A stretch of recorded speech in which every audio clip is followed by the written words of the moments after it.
Metrics Part 1, Inspiring Action. What is a metric? Simply put, a metric is a method used to measure something. In the work world, we're inundated with these values, KPIs, goals, targets, and a lot of times when they're communicated to us, they fall flat. They don't speak to us and the role that we do. We're kind of disassociated. And believe me, there is no faster way to put people to sleep in the workplace than to ramble off this large list of facts and figures and metrics that they don't feel that are connected to their role whatsoever. I've been there. Just like any other means of communication, to do it effectively, we want to think about what story we want to tell. With metrics, that story is action. Believe it or not, they aren't intended to put people to sleep. They're supposed to motivate. And if they don't speak directly to somebody and the role they perform, how are they supposed to feel motivated? When it comes time to design or communicate metrics for your team, ask yourself the following question.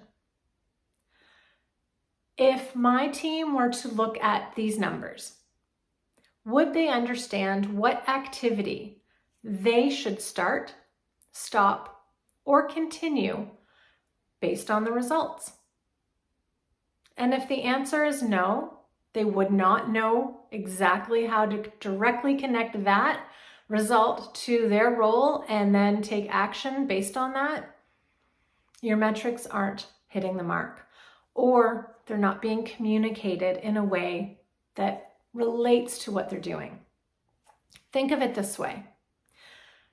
A broad metric for many organizations is increasing customer engagement, customer satisfaction. We want happy customers. So you have a metric that states customer satisfaction has increased 30%. Well, that is good, but does your team understand how they relate to that? What is it they do in their role that directly contributes to customer satisfaction?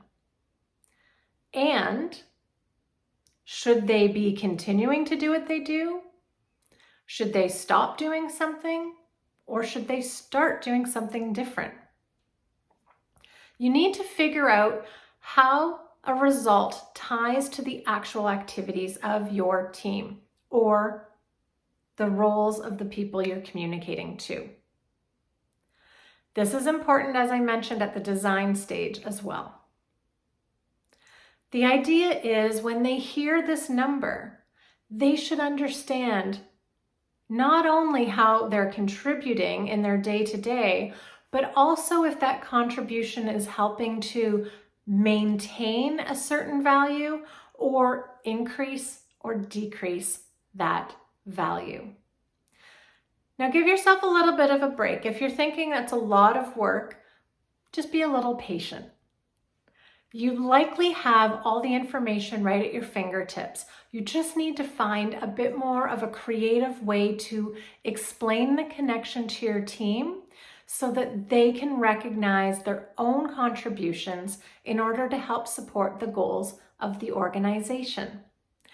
And if you can't find that connection, if there's no way for a result to relate back to something your team could start, stop, or continue doing, that metric might not be for your team.